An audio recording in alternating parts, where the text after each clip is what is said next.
വയനാട്ടിൽ നിന്ന് P V Joshila കൂടെ ചേരുന്നുണ്ട് എന്ന് മനസ്സിലാക്കുന്നു. Joshila, good morning.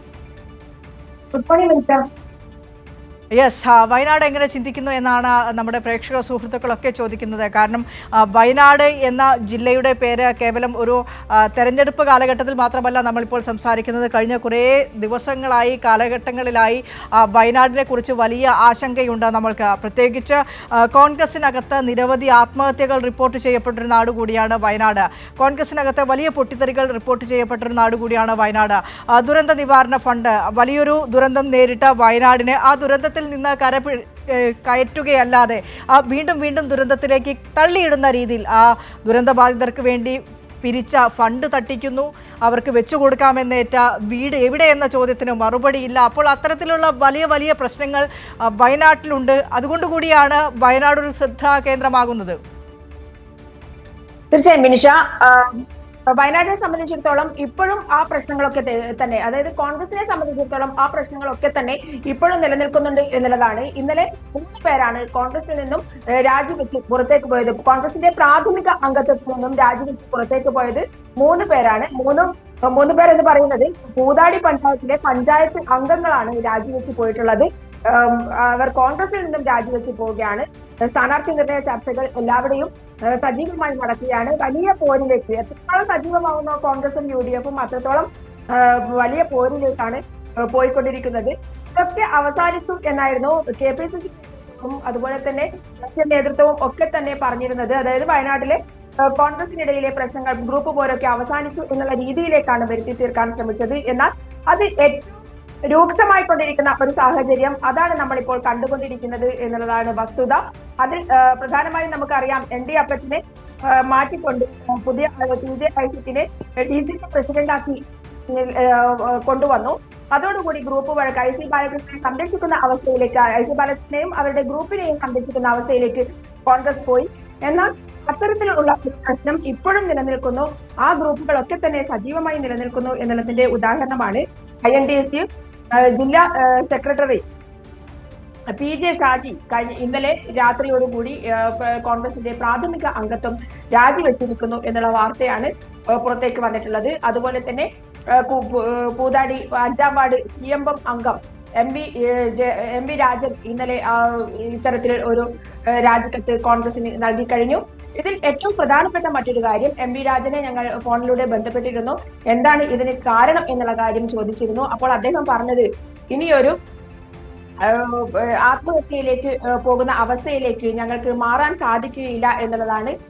ജോസ് നല്ലയിടത്തിന്റെ അവസ്ഥയിലേക്കാണ് താൻ പിന്നീട് പോകേണ്ടി വരിക. ജോസ് നല്ലയിടത്തെ നമുക്കെല്ലാം അറിയാം, കോൺഗ്രസിന്റെ ഗ്രൂപ്പ് പോരിന്റെ ഇരയായി ആത്മഹത്യ ചെയ്യേണ്ടി വന്ന ആളാണ് ജോസ് നല്ലയിടം.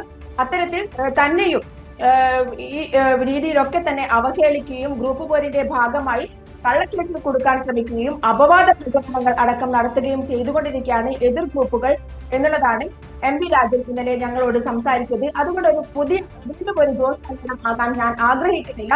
അതുകൊണ്ട് തന്നെയാണ് കോൺഗ്രസിന്റെ പ്രാഥമിക അംഗത്വത്തിൽ നിന്നും രാജിവെച്ചാണ് അദ്ദേഹം പറഞ്ഞിരിക്കുന്നത്. കോൺഗ്രസിന്റെ ഗ്രൂപ്പ് വഴക്കാണ് ഈ രാജിക്ക് നിദാനമായിരിക്കുന്നത് എന്നുള്ളത് തന്നെയാണ് അദ്ദേഹം നമ്മളോട് പങ്കുവെച്ചത്.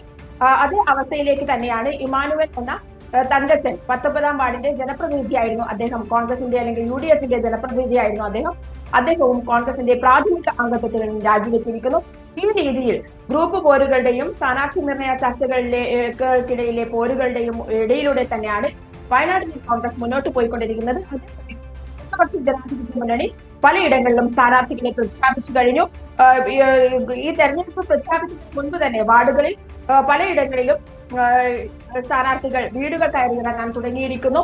അതുപോലെ തന്നെ പഞ്ചായത്ത് കേന്ദ്രീകരിച്ച് വികസന മുന്നേറിക്കൊണ്ടിരിക്കുന്നു. ഏകദേശം അവസാന ഘട്ടത്തിലേക്ക് അത് കടന്നു.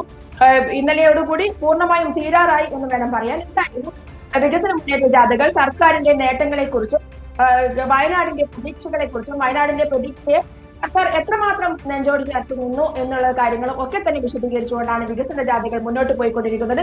ഇടതുപക്ഷത്തെ സംബന്ധിച്ചിടത്തോളം വയനാട്ടിൽ നേരിയ ഭൂരിപക്ഷമൊക്കെയാണ് ചില വാർഡുകളും അതുപോലെ തന്നെ ചില ജില്ലാ പഞ്ചായത്ത് അടക്കം നഷ്ടപ്പെട്ടത്. ജില്ലാ പഞ്ചായത്ത് കഴിഞ്ഞ വർഷം 8-8 എന്നുള്ള ഈക്വൽ വോട്ടിലായിരുന്നു നിലനിന്നിരുന്നത്, ഈക്വൽ അംഗത്വത്തിലായിരുന്നു നിലനിന്നിരുന്നത്.